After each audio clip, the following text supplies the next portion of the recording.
Hello! So ang topic natin ngayon is for differential equations, which is solving non-homogeneous DE using variation of parameters, part 3.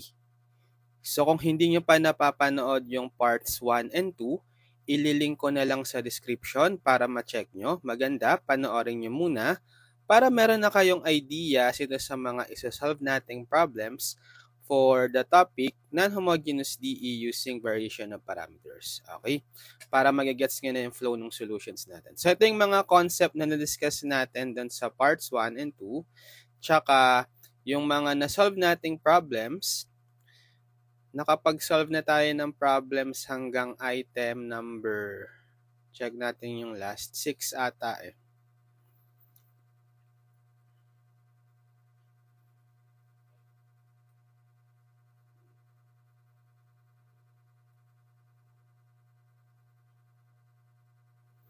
Six nga ba yan? Check natin yung last number. 6, tama. Sige, tuloy lang natin. Let's have problem number 7. Okay, for problem number 7, we have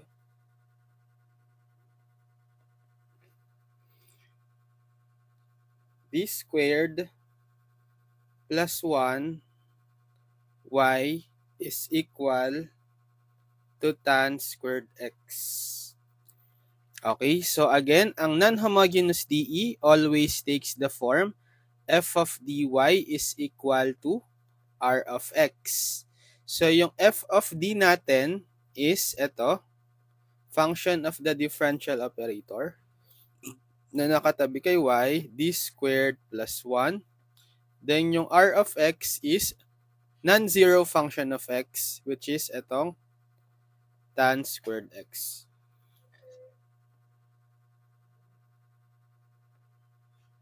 So, general solution ng any non-homogeneous DE is given by y is equal to yc plus yp. So, hanapin natin si yc. So, itong yc, yan yung general solution ng homogeneous DE part. I-equate natin tong left side, d squared plus 1y to 0. Okay? Then, solve natin yung general solution. So, apply natin yung natutunan natin sa naturo ko sa mga video tutorials for solving homogeneous DE. So, di ba, hahanapin natin doon yung auxiliary equation or AE for short, given by f of m is equal to 0.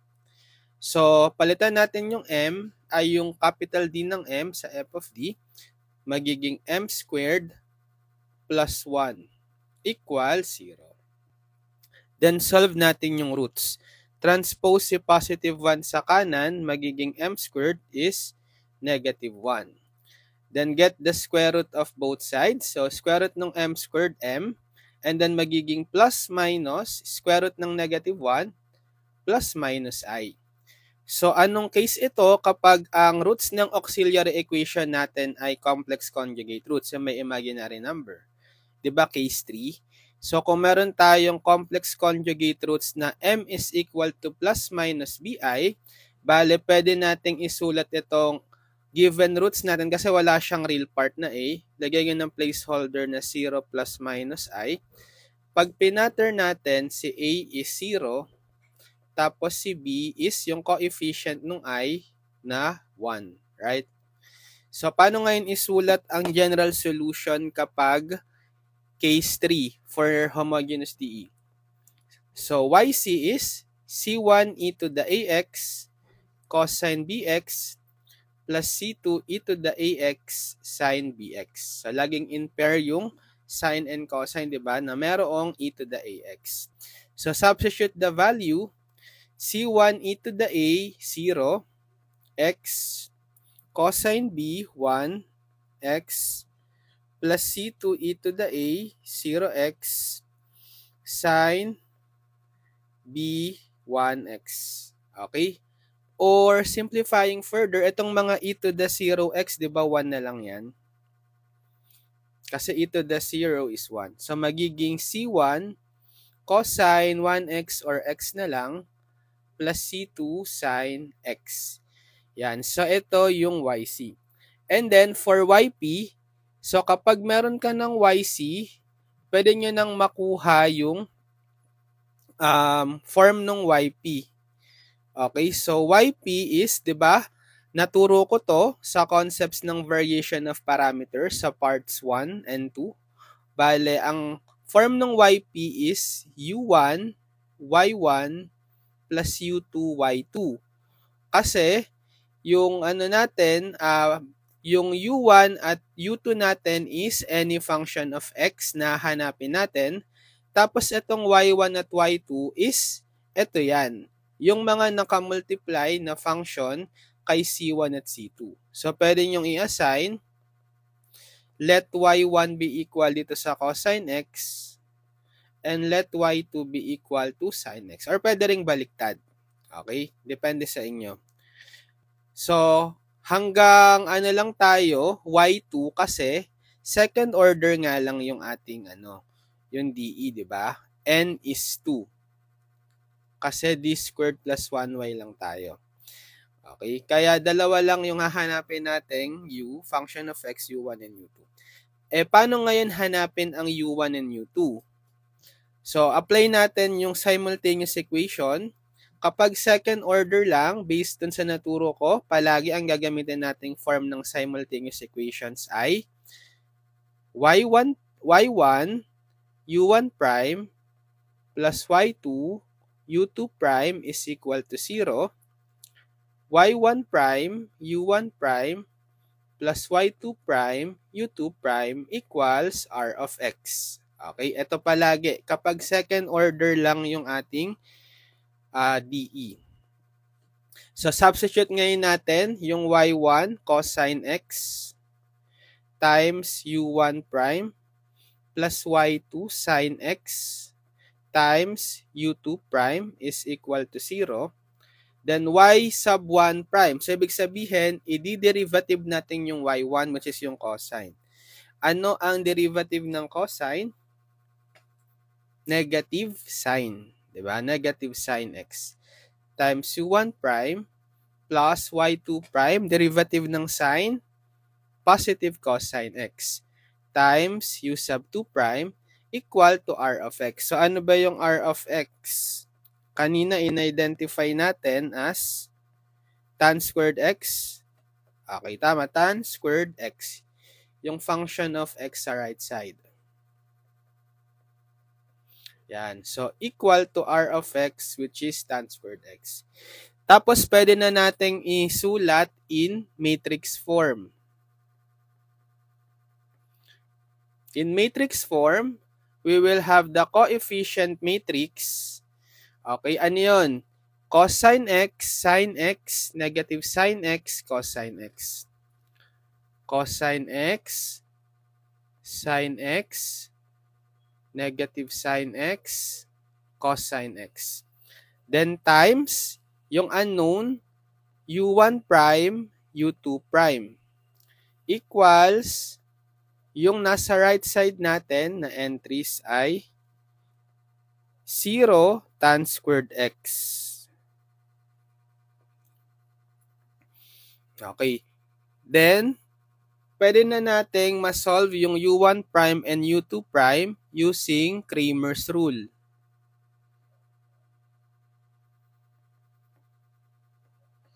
Okay, for u1 prime, that's equal to, bale, yung denominator palagi is same, which is the determinant nitong coefficient matrix. Okay? Orderonsky yan, di ba? Yan. Tapos sa numerator, sige, copy ko lang muna yan, yung nasa denominator, pero papalitan natin yung entry dito sa first column. Kasi yan yung corresponding sa u1 prime. Papalitan natin ng yung entry sa right side, 0 tan squared x. So, delete ko siya. Papalitan natin ng 0 tan squared x. Diba ganyan yung Cramer's rule? Next, u sub 2 prime naman, okay, so same lang uli sa denominator, di ba sabi ko kanina, copy nyo to, yung determinant ng coefficient matrix, sa numerator, copy din muna natin, pero yung pattern, excuse me, sorry, papalitan naman natin yung column neto, yung entry sa column 2, kasi that corresponds to u2 prime, nung, eto pa rin yung nasa right side, yung 0 tan squared x. Okay, so delete ko, papalitan ko ng 0 tan squared x. And then, masasolve na natin yan. Sige, simulan natin hanapin yung u1. So, for u1 prime, ito yung expression natin, copy. So, paano mag-evaluate uli ng 2 by 2 determinants? So, madali lang. Let's say you have 2 by 2 determinant A, B, C, D. Okay? So, product lang nito, A times D, then minus product nito, B times C. Okay, supply natin yan dito. Determinant ng numerator, product nito. So, 0 times cosine x, 0 pa rin yun, di ba? Then, minus product nito. Okay, sin x times tan squared x. Divided by, ito naman, sa denominator, product nito, cosine x times cosine x, cosine squared x. Then, minus product nito. So, sin x times negative sin x, bale, negative sin squared x. So, magiging 0 minus sin x tan squared x. So, di ba yung tan squared x, pwede ko yung isulat as, so, negative sin x, by identity, yung tan squared x ay sin squared x over cosine squared x. Okay? Diba? Or sige, parang maganda, balik na lang natin. Balik na lang natin. Kasi mamaya, i-integrate natin, hindi maganda eh. Sige, balik lang natin. Over, so cosine squared x minus negative sin squared x magiging positive sin squared x, which is equal to negative sin x tan squared x over, di ba, by Pythagorean identity, yung cosine squared x plus sin squared x ay 1. So, ibig sabihin, negative sin x tan squared x over 1, magiging negative sin x tan squared x na lang. Yan. So, ito ngayon yung u1 prime. Okay?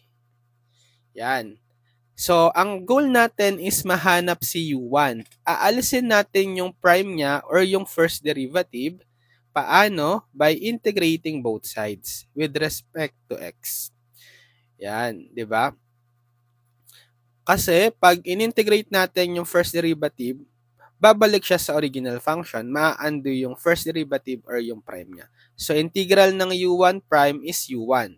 So, the problem na lang is to evaluate the integral ng negative sin x tan squared x. So, hindi ko siya ginawa kaninang diba, bala ko na gawin ko siyang sin squared x over cosine squared x. So, hindi ko ginawa kasi i-integrate natin kapag ganung forma lang magandang itsura. Ang gagawin ko, sige, labas ko muna tong negative sign kasi constant lang siya. And then, etong tan squared x, gagawin ko siyang by Pythagorean identity. Diba? Tan squared x is secant squared x minus 1. Okay? Tapos, distribute natin to. So, negative integral ng ng sin x times secant squared x, then sin x times negative 1, negative sin x. Okay? So, minus integral, yung secant squared x gawin natin in terms of, in terms of reciprocal identity. 1 over cosine squared x, di ba? Minus sin x. Ito, integrable na to. Ito, pwede pa natin gawing sin x. So, kukuha ako ng isang cosine x sa cosine squared x sa baba. Ilalagay ko sa denominator ni sin x. Tapos, may isa ka pang cosine x kasi cosine squared x eh. Yan. Para cosine x times cosine x squared x minus sin x dx.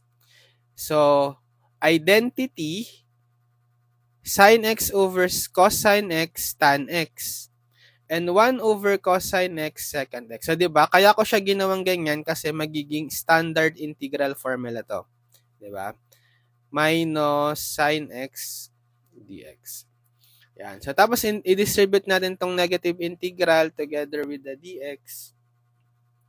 Magiging negative integral ng tan x secant x dx. The negative of negative, magiging positive integral ng sin x dx. So, negative integral ng tan x secant x. So, standard nga ito, di ba? Ang sagot is negative secant x. Tapos, plus integral ng sin x, another standard integral formula, negative cosine x. So, negative secant x minus cosine x. Huwag yun ang lalagyan ng plus c kasi yung mga constant of integration nandun na yun sa yc. Diba? Yung c1, c2. So, ito na si u1.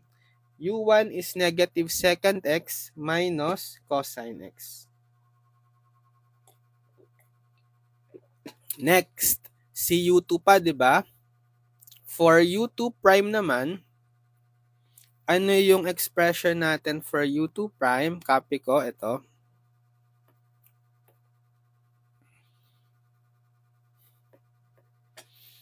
Yan. So, evaluate natin yung determinant. So, sa numerator, again, product nito,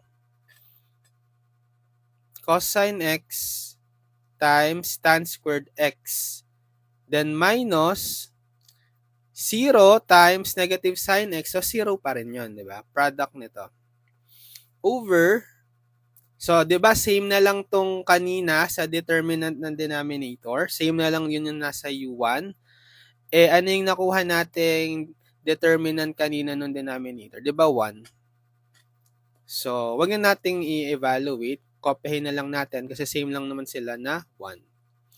So, ang natira, bale is cosine x tan squared x. Okay? So, ngayon, equal siya sa u2 prime. u2 prime. So, para ma-undo yung prime or yung first derivative ni u2 para ma-solve si u2, integrate din natin both sides with respect to x. So, pag in-integrate mo yung u2 prime, babalik na siya sa u2. So, ang problem na lang is how to integrate this. Cosine x tan squared x. So, try ko gawin natin yung tan squared x as sin squared x over cosine squared x, di ba? Identity. So, makakancel ito. Yung isa, magiging integral ng sin squared x over cosine x dx. Okay, which is pwede ko ngayong gawin tong sin squared x in terms of cosine squared x. Pythagorean identity. Diba? Recall that yung sin squared x is equal to 1 minus cosine squared x. Diba? Over cosine x. So, pwede nyong i-distribute yung cosine x, divide each term on the numerator by cosine x. So, magiging 1 over cosine x minus cosine squared x over cosine x dx. So, integral ng yung 1 over cosine x by reciprocal identity equal yan sa secant x. Minus, cancel nyo lang tong cosine sa denominator, may isa ka pang cosine x sa numerator. Which is mga standard integral formula na. So, integrable na sila. Distribute na lang natin tong integral symbol together with the dx. Bale, integral ng secant x dx minus integral ng cosine x dx. So, ano nga uli ang integral ng secant x dx? Diba? Ln secant x plus tan x. Then, minus integral ng cosine x. Sin x. Huwag nyo nilalagyan ng plus siya. So, ito na yung value ng u2. So, yun. So, kung may u1, u2 na tayo, pwede na nating i-plug in sa form ng yp kanina na u1, y1 plus u2, y2. So, yp is si u1. Anong nakuhang u1? Negative secant x minus cosine x. So, copy ko na lang.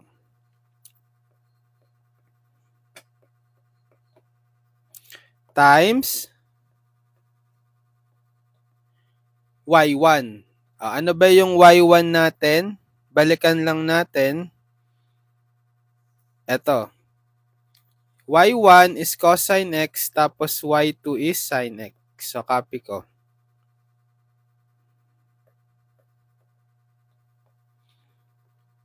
So, substitute natin, di ba, u1 times y1 cosine x.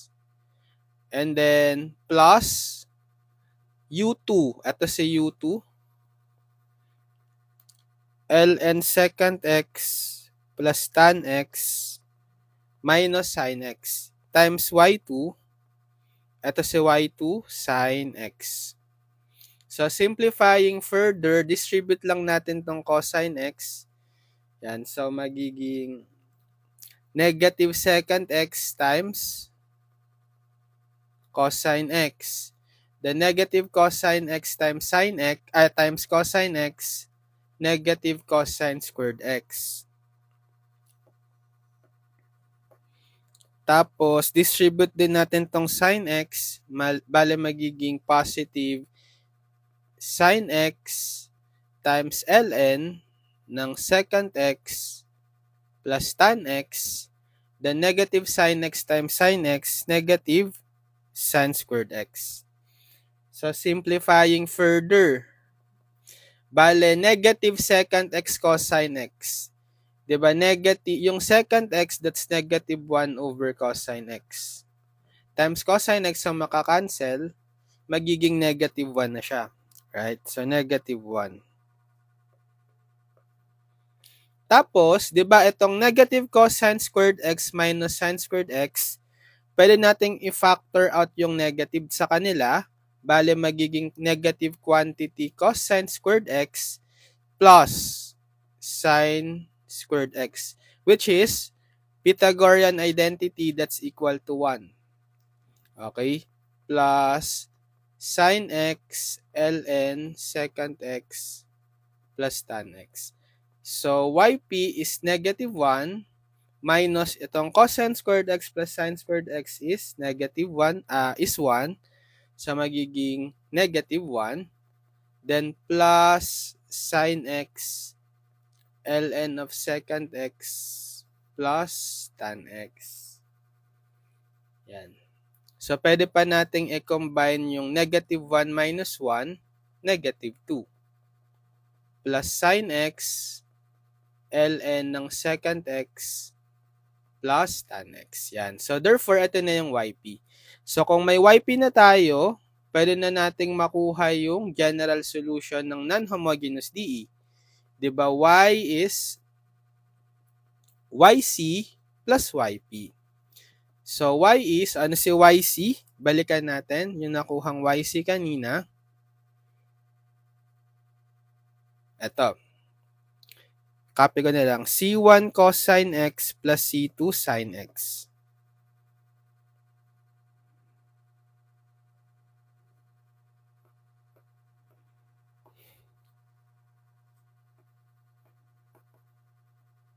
And then yung YP, okay, yung YP, ito.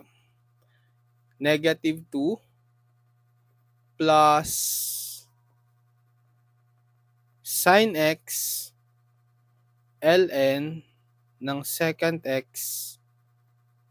plus tan x. Okay.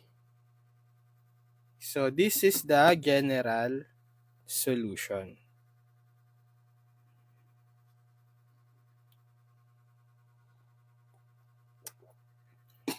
Gets? Okay. Problem number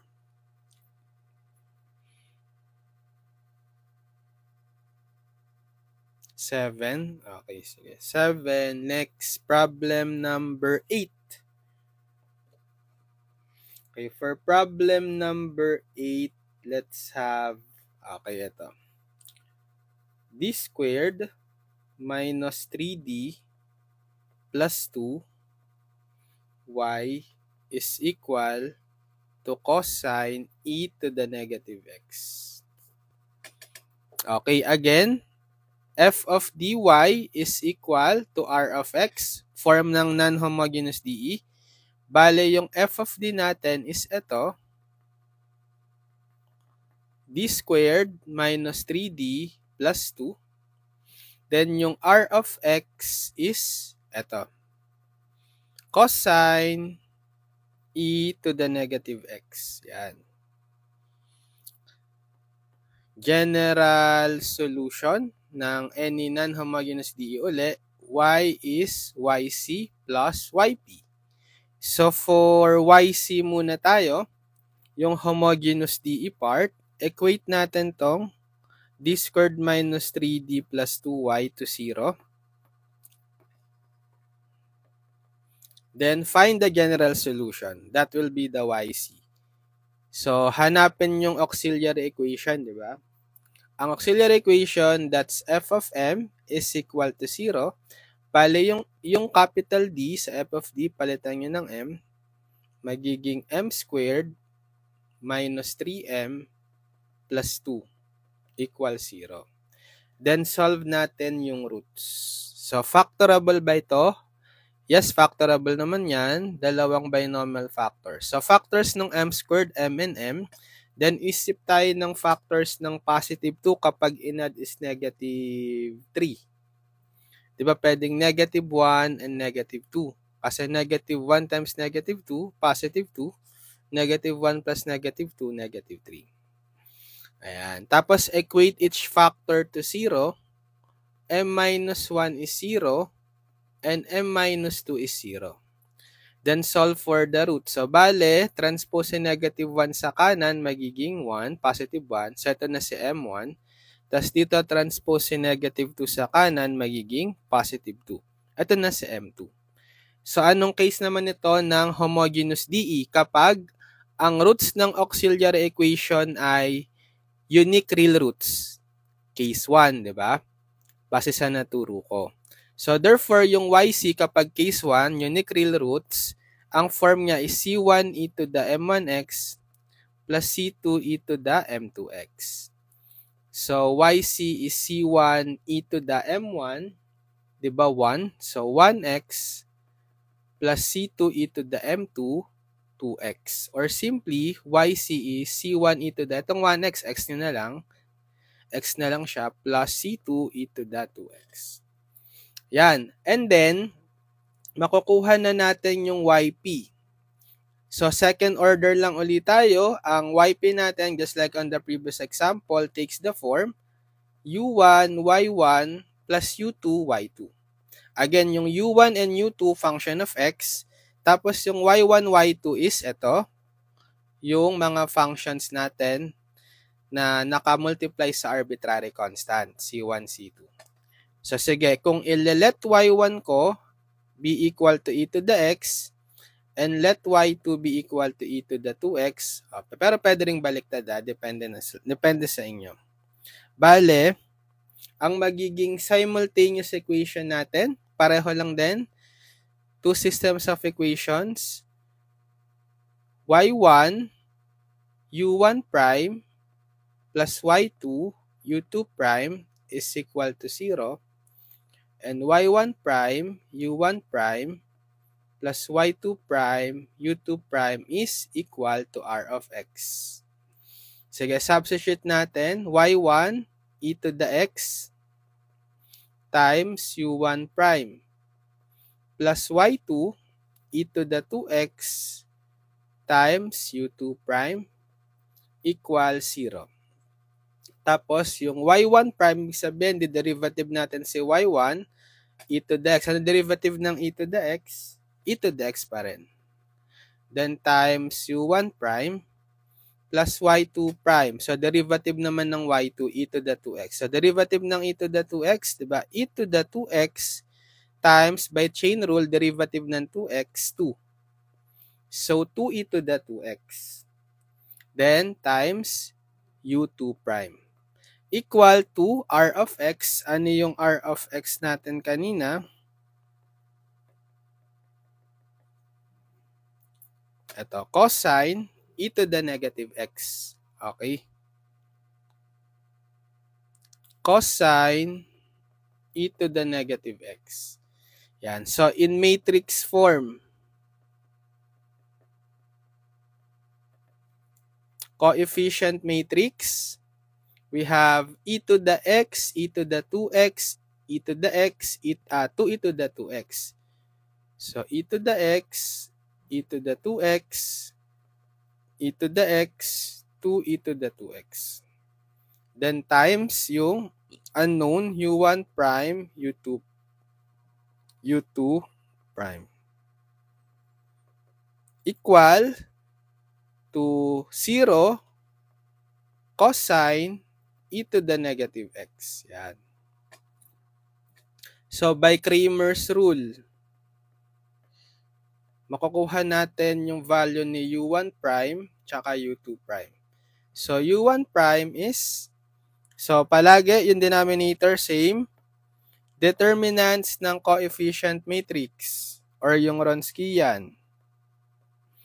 Okay. Tapos, sa numerator for u1 prime, copy ko lang muna yan, yung determinant ng denominator.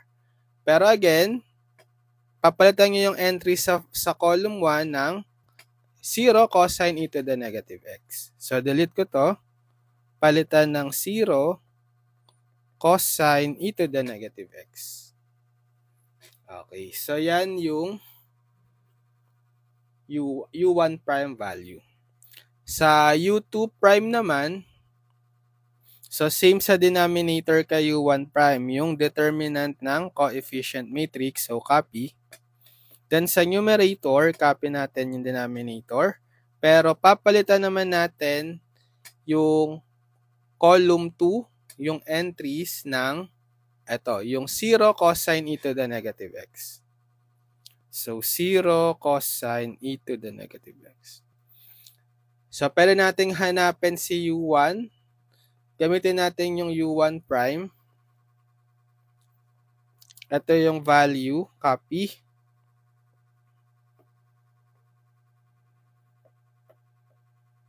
Okay, evaluate natin yung determinants.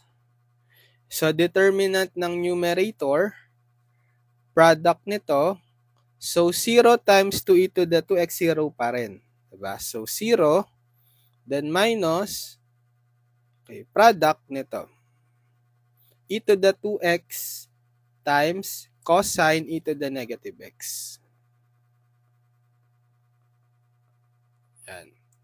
Then, determinant ng denominator, so product nito, e to the x times 2e to the 2x, then minus product nito, e to the x times e to the 2x. Tapos, i-simplify lang natin, bale, sa numerator, negative ano na lang, e to the 2x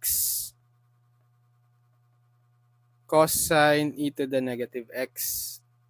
Sa denominator, e to the 2x times 2e to the 2x. Bale, 2e to the, so same base, i-copy add the numerator, add the exponent, e to the x plus 2x, 3x. Then minus e to the x times e to the 2x, so e to the x plus 2x, 3x. So magiging negative e to the 2x cosine e to the negative x divided by 2e to the 3x minus e to the 3x. Di e to the 3x na lang, right? So pwede nating i-cancel ito. Okay, yung e to the 2x maka-cancel out, pero si e to the 3x magiging e to the x pa. May matitira kang x kasi 2x minus 3x, negative x, na nasa baba siya. So, negative cosine e to the negative x over e to the x. Or angat na lang natin yung e to the x sa numerator, magiging negative exponent. Bale, negative e to the negative x na siya, cosine e to the negative x. So, ito yung ating u1 prime.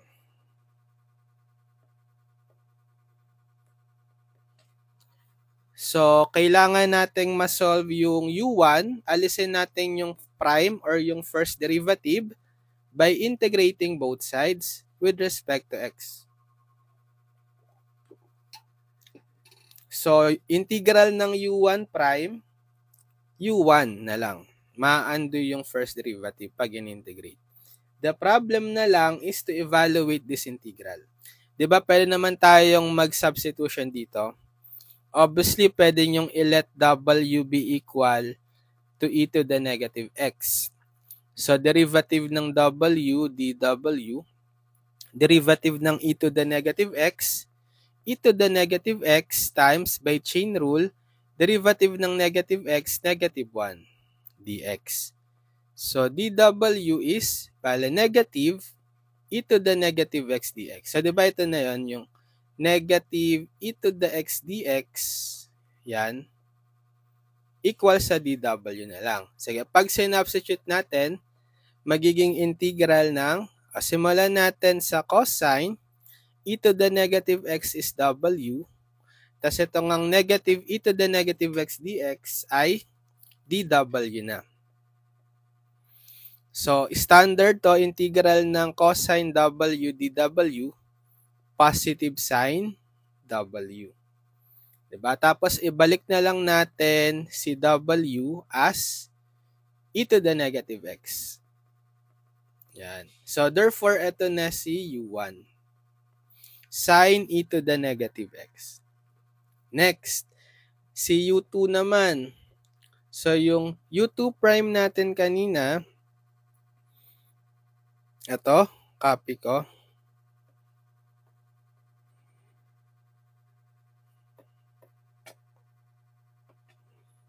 Tapos, evaluate natin yung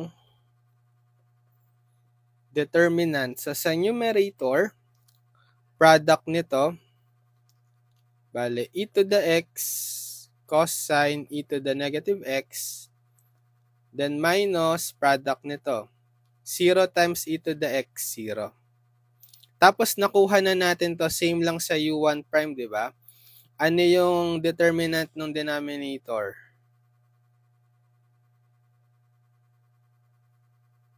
E to the 3x, di ba? So, copy na lang natin. E to the 3x.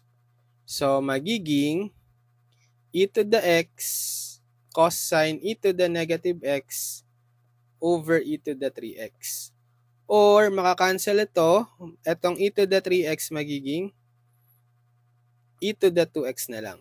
Diba? So, cosine e to the negative x over e to the 2x. Or, angat na lang natin tong e to the 2x para maging negative exponent siya. E to the negative x cosine e to the negative x. Tapos ito yung value ng u2 prime. So, para mawala yung first derivative or yung prime ni u2, integrate natin both sides with respect to x. So, integral ng u2 prime, magiging u2 na siya. So, paano ngayon ni-integrate ang e to the negative 2x cosine e to the negative x? So, magkaiba sila ng exponent ng e. Ito negative x, ito e to the negative 2x. So, try kong split yung power nito ng e to the negative 2x as e to the negative x times e to the negative x. Same lang yan, di ba? Kasi e to the negative x plus negative x e to the 2x times cosine e to the negative x. Okay. Ngayon, try kong gumamit ng substitution. Let t tayo, let's say, be equal to e to the negative x. So, derivative ng t, dt, derivative ng e to the negative x, diba? Negative e to the negative x dx. So, meron tayong e to the negative x dx sa integral. Ito siya. Pero wala tayong negative, diba? So, eliminate natin yung negative dito by dividing both sides by negative 1. So, dt over negative 1, negative dt. Tapos, cancel ito, magiging e to the negative x dx. So, try natin i-substitute. Integral ng e to the negative x is t. Tapos, etong cosine, sige, cosine muna, e to the negative x is t. Tapos, etong e to the negative x dx, negative dt. Yan. Or, integral ng negative t cosine t dt. So, pwede pa natin tong ma-integrate using integration by parts. Okay, di method. So, di method. So, pili tayo ng i-derivative sa negative t and cosine t. Ito, case 1 to ng di method. Bale, ipipiliin kong i-differentiate yung negative t and then integrate si cosine t. Tapos, lagay ka ng alternating sign sa gilid, plus, minus, plus. Kung nare-recall nyo yung di method, integration by parts, may video tutorials ako dyan. Panoorin nyo sa integral calculus playlist sa channel natin. Diba kapag case 1 ng DI method, titigil tayo sa pag-differentiate kapag na-reach yung derivative na 0. Okay, so derivative muna natin tong negative t once. Derivative ng negative t, negative 1. So hindi pa 0, negative 1 pa. I-differentiate pa natin. Derivative ng negative 1, ayun, 0 na. So stop na tayo dyan. Then, tatapatan natin tong negative 1 at 0 ng integral ng cosine t. So, 2 beses tayong mag-i-integrate. Ano ang integral ng cosine t? Sin t. Then, ano ang integral ng sin t? Negative cosine t. So, paano isulat yung sagot?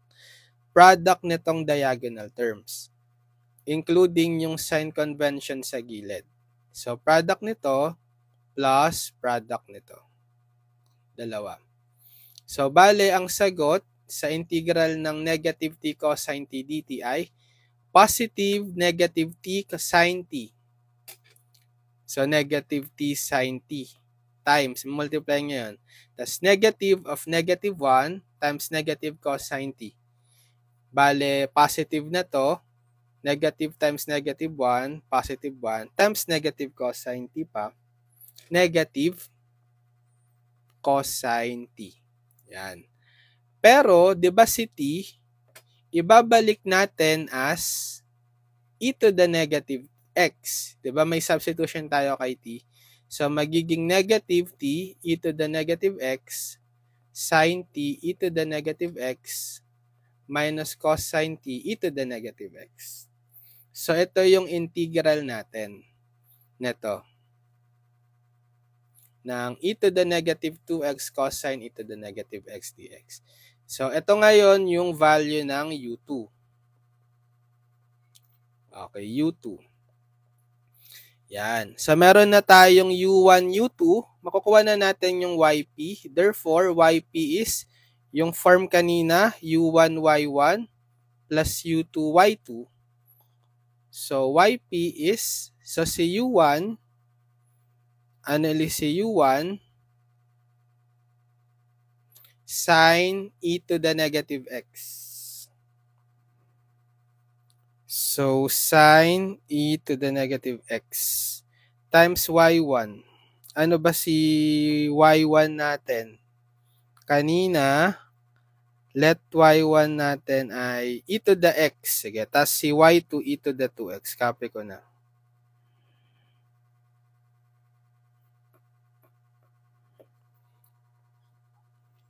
So, u1 sine e to the negative x times y1 e to the x. Okay?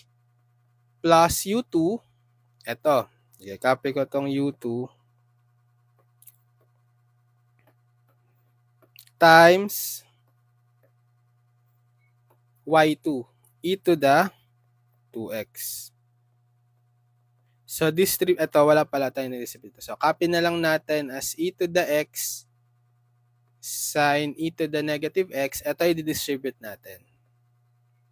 Bale, minus e to the negative x times e to the 2x sine e to the negative x. Then, minus e to the 2x times cosine e to the negative x. Yan. So, yp is e to the x sine e to the negative x. Ito, simplify natin, minus e to the negative x times e to the 2x. Bale, e to the, add the exponent, negative x plus 2x, which is negative x plus 2x is x. Then times sine e to the negative x. Then minus e to the 2x cosine e to the negative x. So, di ba makakancel natin to? And therefore, ang natira na lang na yp is negative e to the 2x cosine e to the negative x. Ayan. So, makukuha na natin yung general solution ng non-homogeneous DE as y is yc plus yp. So, y is, ano yung yc? Kanina yung nakuha nating yc ay ito. c1 e to the x plus c2 e to the 2x. So, copy na lang natin.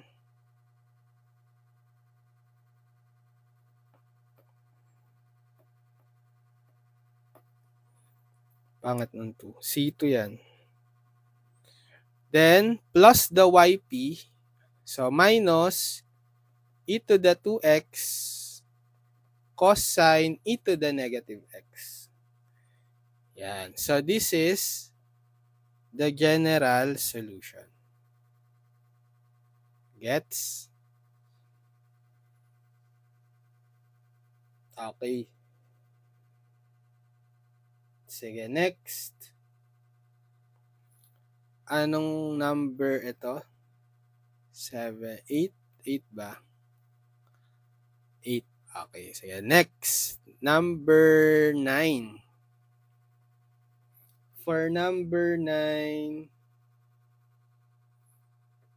d squared minus 1 y equals 2 over the square root ng 1 minus e to the negative 2x. Yan.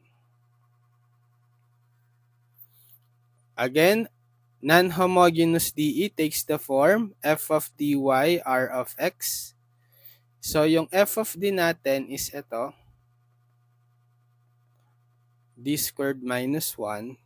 Tapos yung r of x, ito. 2 over the square root ng 1 minus e to the negative 2x. So, general solution ng non-homogeneous DE is y is yc plus yp. So, for yc muna hanapin natin. Bale, equate natin to 0 yung d squared minus 1y. Yung homogeneous DE part, solve natin. Oops. And equate to 0. Find the general solution, that will be the YC. So, di ba, hanapin natin yung auxiliary equation or AE. That's f of m is 0. So, palitan natin yung mga d sa f of d ng m. So, magiging m squared minus 1 is 0. Then, solve for the roots. So, pwede natin itong i-factor as, m plus 1, difference of 2 squares, m minus 1 is 0. Tapos, equate each factor to 0, m plus 1 is 0, m minus 1 is 0. Solve for m, transpose yung positive 1 sa kanan, magiging m is negative 1. So, m1 na yan. Then, dito transpose yung negative 1 sa kanan, magiging m is positive 1. So, m2 na yan. So, anong case to ng homogeneous DE? Unique real roots, case 1. So, kapag case 1, ang form ng general solution YC is C1 e to the M1x plus C2 e to the M2x. So, substitute YC is C1 e to the M1 negative 1 x or negative x na lang yan plus C2 e to the M1, M2 which is 1 x or e to the x na lang. Yan. So, kung may YC na tayo, pwede na nating makuha yung form ng YP. Again, dahil second order lang, it takes the form U1, Y1 plus U2, Y2. Okay? Bale, yung U1, U2, function of X na hanapin natin. Tapos yung Y1 tsaka Y2, pwede natin yang i-let yung mga nakamultiply na function sa C1 tsaka sa C2. So, sige, let Y1 be equal to e to the negative x and y2 be equal to e to the x. Or pwede nyo ring pagbaliktarin. So, para ma-solve yung u1, u2, gamitin natin yung same set of simultaneous equation. Kapag n is 2 or second order DE, palaging y1, u1 prime plus y2, u2 prime is 0. Then y1 prime, u1 prime plus y2 prime, u2 prime is equal to r of x. Substitute natin. So, y1 e to the negative x, u1 prime, tapos u2, and y2 to, sorry. Mukhang u. y2 is e to the x,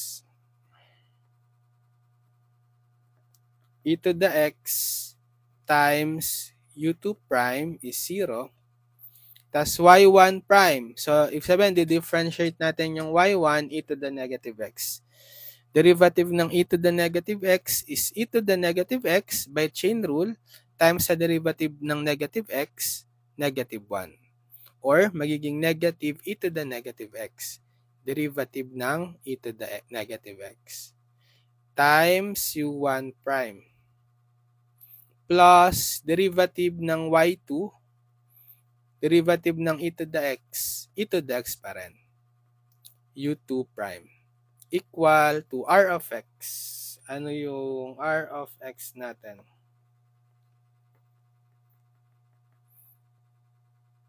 Ito. Copy ko na lang. 2 over square root ng 1 minus e to the negative 2x. Yan. So, equal to r of x, 2 over the square root of 1 minus e to the negative 2x. In matrix form.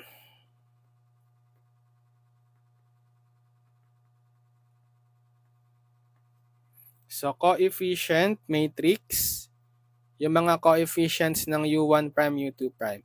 E to the negative x, e to the x, negative e to the negative x, and e to the x. So, e to the negative x e to the x, negative e to the negative x, and e to the x. Kulong natin. Times yung u1 prime, u2 prime, equal to 0, 2 over the square root ng 1 minus e to the negative 2x. So, using Cramer's rule, makukuha natin si u1 prime as, okay, determinant nung coefficient matrix. Ito, copy. Okay, determinant niyan, or Orderonsky yan. Tapos yung numerator,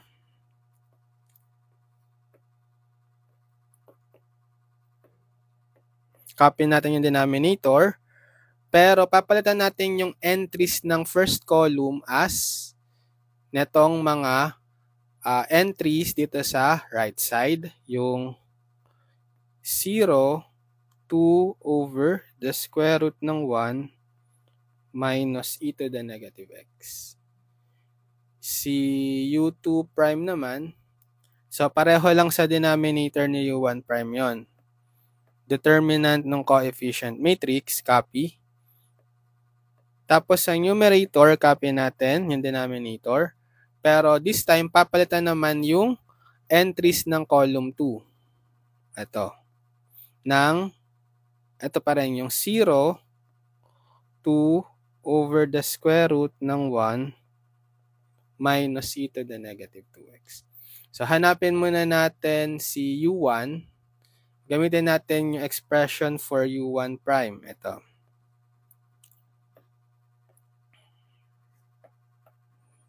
Copy.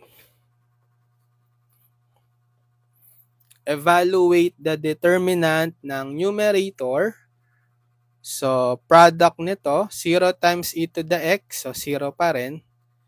Then, minus product nito, bale, e to the x times 2 over the square root ng 1 minus e to the negative 2x. Divided by determinant ng denominator. So, product nito, e to the negative x times e to the x minus product nito, e to the x times negative e to the negative x. So, ito magiging negative e to the x times 2 or 2 e to the x over the square root ng 1 minus e to the negative 2x. Diba? Divided by e to the x, e to the negative x times e to the x. Diba? E to the, add yung exponent, negative x plus x, which is e to the 0. But e to the 0 is 1. So, 1 na lang yon. Then, negative of negative, positive. Okay. Tapos, e to the x times e to the negative x, di ba 1 nga ulit? Yan. So, we have negative 2 e to the x over the square root ng 1 minus e to the negative 2x all over 1 plus 1, 2. So, makakancel nyo to. Yun 2. Matitira is negative e to the x over the square root ng 1 minus e to the negative 2x. Okay. Yan. So, ito yung ating u1 prime. So, para ma-solve si u1, alisin nyo yung prime first derivative by integrating both sides with respect to x. So, pag in-integrate yung u1 prime, u1 na lang siya. So, the problem is how to integrate ito. Diba? Bale, ang gagawin ko, alisin natin tong yung negative exponent. So, negative e to the x over the square root ng 1 minus, di ba yung e to the negative 2x, that's 1 over e to the 2x. So, negative e to the x over, combine na sa single fraction, ang LCD, bale yung 1, lagyan nyo ng over 1. LCD ng 1 and e to the 2x, e to the 2x. Diba? Tapos, e to the 2x divided by 1, e to the 2x times 1, e to the 2x. Then, minus e to the 2x divided by e to the 2x, 1, times 1, 1. Okay, so integral ng negative e to the x over, so pwede nyo ngayong i-distribute yung square root sa numerator at denominator. Magiging square root ng e to the 2x minus 1 over square root ng e to the 2x. So, integral ng negative e to the x over square root ng e to the 2x minus 1 over square root ng e to the 2x. Diba magiging e to the x na lang? Diba? Makakancel nyo yung 2 sa square root. Kasi x raised to 1 half yan, diba? E to the 2x raised to 1 half. Bale, e to the 2x times 1 half, e to the x na lang. Okay? So, mangyayari, mare-reciprocal to. Bale, negative e to the x times reciprocal ng denominator, e to the x over the square root ng e to the x minus 1. So, negative e to the x times e to the x, negative e to the x plus x, 2x, over the square root ng e to the 2x minus 1 dx. So, pwede ka nang mag-use sub dito. Or sige, gamit tayo ibang variable, let w be equal to e to the 2x minus 1. Yung nasa loob ng square root. Derivative ng w, dw, derivative ng e to the 2x minus 1. So, e to the 2x times chain rule derivative ng 2x, 2, minus derivative ng 1, 0, times dx. Or dw is e to the 2x times 2 minus 0, 2e to the 2x dx. So, di ba ang kailangan lang natin is e to the x, e to the 2x dx. Di ba? Ito na yan. Pero may extra coefficient na 2. Alisin natin. Divide natin both sides by 2. So, 1 half dw is equal to e to the 2x dx. Sige, substitute. Gilid ko na lang tong negative. So, negative integral. Etong e to the 2x dx nga, okay, equal na siya kay 1 half dw. So, 1 half dw, then all over the square root. The square root ng e to the 2x minus 1 is w. Yan. So, gilid ko na lang tong 1 half constant. So, negative 1 half integral ng dw over square root ng w. Diba yung square root gagawin natin yang raised to 1 half. Tapos para ma-apply yung power rule, iangat nyo sa numerator. Bale, magiging negative exponent. So, power rule. Integral ng w to the negative 1 half. W to the negative 1 half plus 1 over negative 1 half plus 1. So, negative 1 half times w raised to negative 1 half plus 1 is 1 half over negative 1 half plus 1, 1 half. So, makakancel nyo na lang yung 1 half, magiging negative w to the 1 half or negative square root ng w. Pero ibabalik nyo yung w as, in terms of x, e to the 2x minus 1. So, negative square root ng w, e to the 2x minus 1. So, ito ngayon si u1, di ba? u1.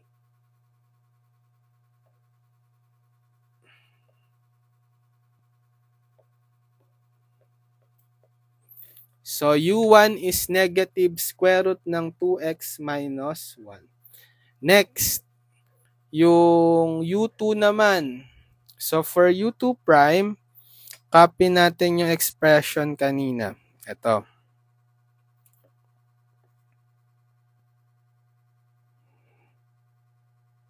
Yan. So, evaluate yung determinants. Sa numerator, okay, product nito, bale, e to the negative x times 2 over the square root ng 1 minus e to the negative 2x. Then, minus, product nito, 0 times negative e to the negative x, 0 lang yan. Divided by, so alam na natin yung determinant ng denominators. Diba? Same lang siya dun sa u1 prime kanina. Ang nakuhang value ay 2. 2, diba? So, kopyahin na lang natin. Over 2. So, wala na tong 0. Bale, makakancel nyo tong 2. Ang natira is e to the negative x over the square root ng 1 minus e to the negative 2x. So, ito yung value ni u2 prime. Okay, para mawala yung prime or yung first derivative ni u2, integrate natin both sides with respect to x. Yan.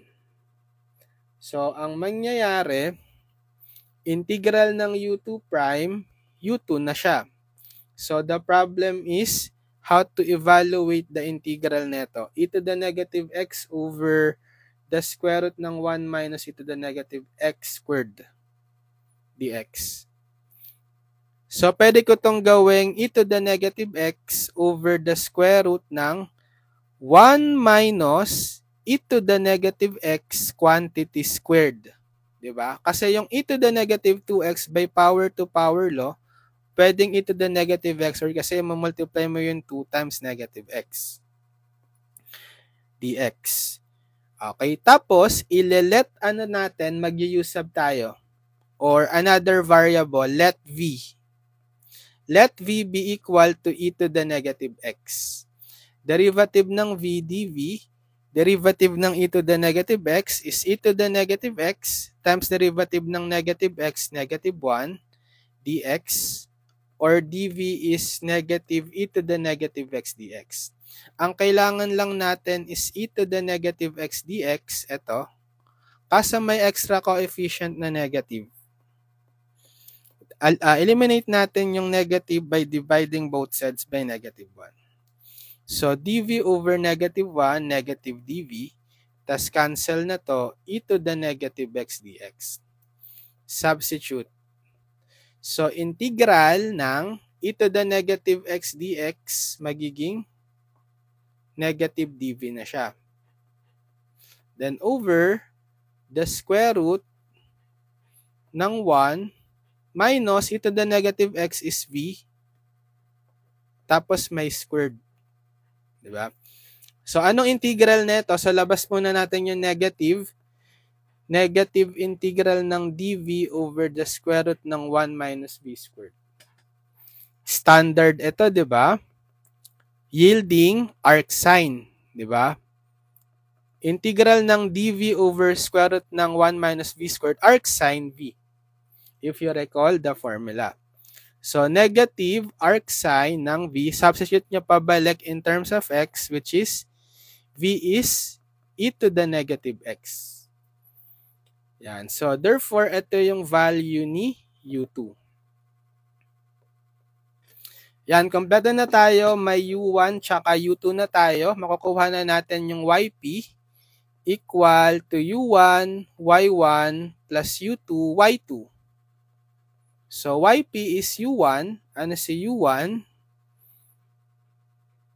Negative square root ng e to the 2x minus 1. Negative square root ng e to the 2x minus 1 times y1. Ano nga ba si y1? Balikan natin. Si y1 ay ito. Y1 is e to the negative x, tas si y2 is e to the x. Copy natin for reference.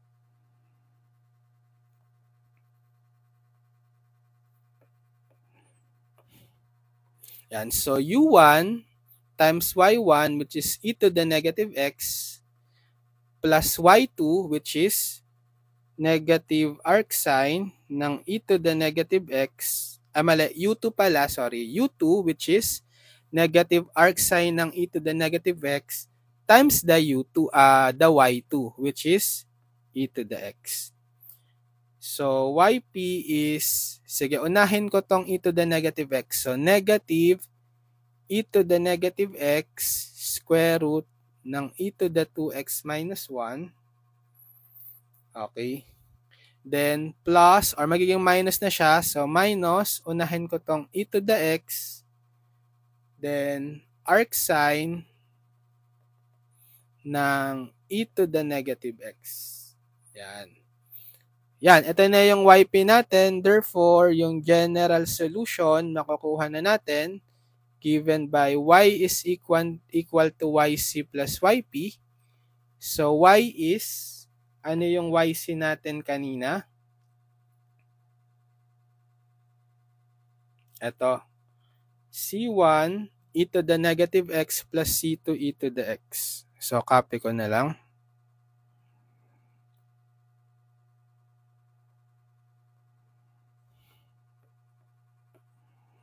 And then, plus the yp. Ito, minus e to the negative x square root ng e to the 2x minus 1 minus e to the x arcsine ng e to the negative x. So, this is the general solution using variation of parameters. Okay? Ayan. So,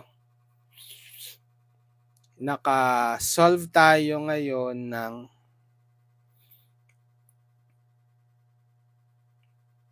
9 problems. Okay, yan. Sige, abangan nyo kung magkakaroon pa tayo ng part 4. Basta follow kayo dito sa ating account para manonotify pag meron tayong next video tutorials next time. And subscribe din kayo sa ating channel, Engineered Math YouTube channel.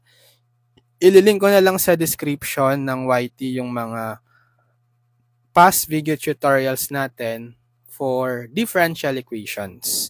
Okay, tsaka yung pinaka-playlist na rin ng DE para mapanood nyo lahat ng mga video tutorials natin for DE simula sa unang lesson hanggang sa last lesson. Para meron kayong video tutorials playlist guide from our YouTube channel para sa buong subject na differential equations. Para pwede nyo panoorin anytime, case na may mga major exams kayo, i-marathon nyo lang, or kung gusto nyo lang mag-advance study, pwede rin. Yan, good luck sa mga nagtitake ng differential equation subject. Kayang-kaya nyo yan. Practice lang mag-solve ng maraming problems. And panoorin nyo lang yung mga video tutorials natin sa YouTube para makatulong sa inyo. Okay, see you on my next video tutorials. God bless everyone. Padayon, future engineers.